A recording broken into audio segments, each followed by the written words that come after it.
Hey everyone, welcome back to the channel.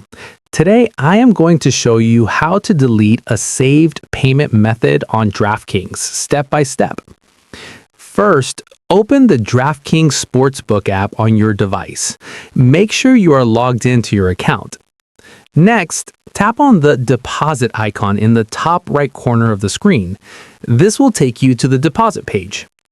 From there, select Payment Methods. You will see a list of all saved payment options on your account. Look for the credit or debit card you want to remove. Tap on that card to open the details. Now choose Remove Card or the option to delete the payment method. Confirm the removal when prompted. Once confirmed, the card will be removed from your DraftKings account.